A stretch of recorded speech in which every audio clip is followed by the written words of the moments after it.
Hey guys, so I wanted to talk to you today about David Goggins' book, Can't Hurt Me. Damn, what an inspiring listen, read, whatever. However you want to get the information into your head, it doesn't matter. They're all the same. So what I would advise is if you're in a funk, if you don't know how to push past, difficulties that you're having in your life, or there are any difficulties that keep reappearing in your life and they're blocking you from being the best version of yourself, my advice would be, number one, if you're a great reader, get that book, read it. Now, advice number two, if you're not a good reader, it doesn't mean that you have no excuses, because the audiobook is banging. The audiobook of Can't Hurt Me is so damn great because it's an audiobook and a podcast all at the same time. The book is being read live in the studio. David Goggins is in the studio listening to the book being read, and it is fucking awesome. It's amazing because it talks all about like when things stopped him and how failure isn't an end destination. It's not home. Failure isn't where you live. It's merely something that happens on the way to success. That failure is merely a rest, a stopping place. But you need to stop at that place or you won't get to success. And that is just so damn inspiring. One of the things that he talks about that I'm going to go through, maybe I'll talk through it now, is go through the times that you failed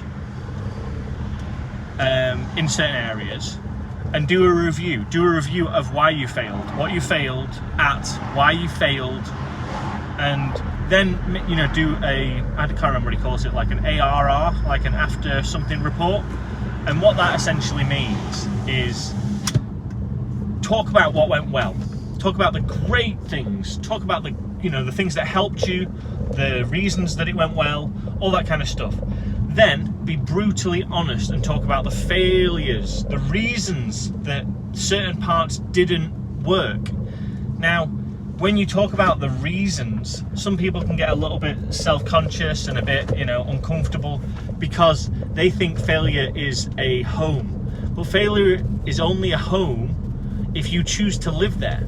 And you don't need to choose to live there, is the amazing thing. You can decide that this is only a resting place for you to refuel, for you to understand why you failed, what the pros, cons, and the minuses are. And I suppose, like for myself, when I think about sales roles that I've done that have been a failure in terms of selling product, you can broad brush that and say failure. However, there are so many phenomenal wins that are tucked inside the failure. One that I'll kind of talk about a little bit, I suppose, is when I was doing one of my first new business outbound sales jobs, which is basically me going out there telling people about products and services for certain companies, software companies, and then just doing that until someone says yes to a meeting and then going forwards. Sometimes you can make things so complicated that it just confuses you. But by breaking it up into steps, so the essential steps of any sales conversation are, number one, initial outreach. Greet them. Hello, how are you? Then from that initial conversation, you want to schedule a meeting. Schedule a 10-minute meeting. 10 minutes is probably adequate. And that's where you talk to the person about the situation, the surrounding environment, why it's imperative that people do things now rather than wait. You're trying to build that understanding that there is a need, there is an urgent action that needs to be taken here. And by doing that, what you're essentially doing is you are helping your prospect understand that they need to do something. They need to buy your products and services. They need to, I'll do that. I think that's better for the video, actually. So they need to buy your products and services because of certain situations and certain reasons, which is, you know, very important to understand. That is better for the video. So then maybe you talk about, you know, why your solution is the, you know, the absolute tippity toppity thing in the world and the thing that does it the best. But that's, you know, initial contact, book the meeting, then in that meeting do the presentation, see, you know, understand if they're even a good fit, because you can't sell to everybody. Are they a good fit? If they're not a good fit, move on with your life. If they are a good fit, fantastic. Then after that, maybe a really in-depth conversation where you get to understand something from them, you get some things from them, some data, some whatever.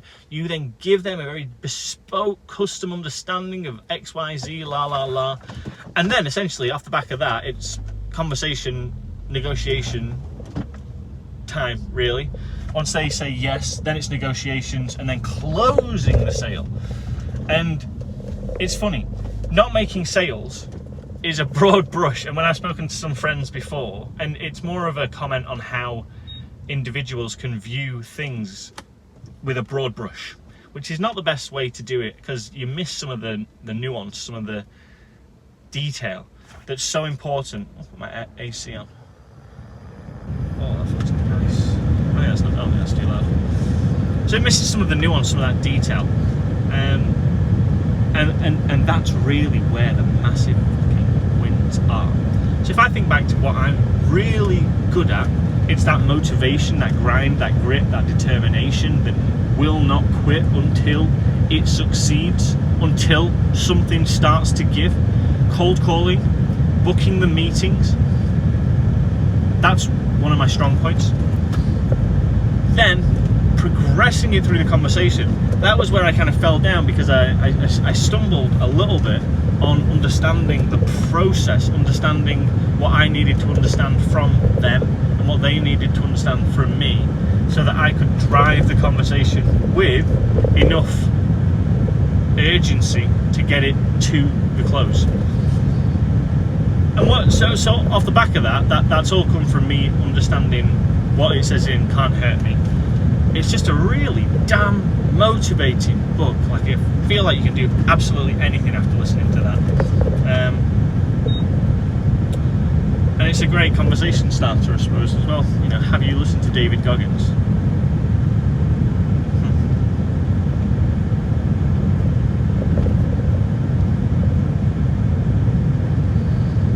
Have you listened to David Goggins? So yeah, honestly, phenomenal audiobook, and just really inspiring that failure, not achieving certain milestones and goals, it needs to happen. If you don't fail, you're not pushing yourself hard enough, which makes me start to think about some of the big ass goals that I'm going to start pursuing. And it's just really, really inspiring. So I would give David Goggins Can't Hurt Me, give it a 9.2 out of 10. Fucking awesome, really good, and so motivational, which I think is key, really key. And yeah, thank you for watching, guys. Have a fantastic Saturday. When I was listening to that book, it's all about, you know, pushing past your kind of limits. And I went to the gym this morning, but I went too early. I went to the gym, basically I got there about 6:30, only opens at 8. So I then went on a run, and the phenomenal things about things that you don't want to do sometimes is the side effects that come from it. So the run, I got some great footage, which I'll be editing and posting, and yeah, I really really happy with my progress, and happy with the consistency. So thank you for watching, guys. I hope you have a damn great day, and once again, if you are looking for motivation, if you're looking for some inspiration, if you're looking for help, David Goggins' book Can't Hurt Me is a phenomenal listen. I'd recommend listening to it, because you get a lot more personal stories from David Goggins, and you just get a really nice flow. So thank you for watching, guys. Get it, let's kick that fucking day. All right, mate, see you in a bit. Bye bye. Which button is off?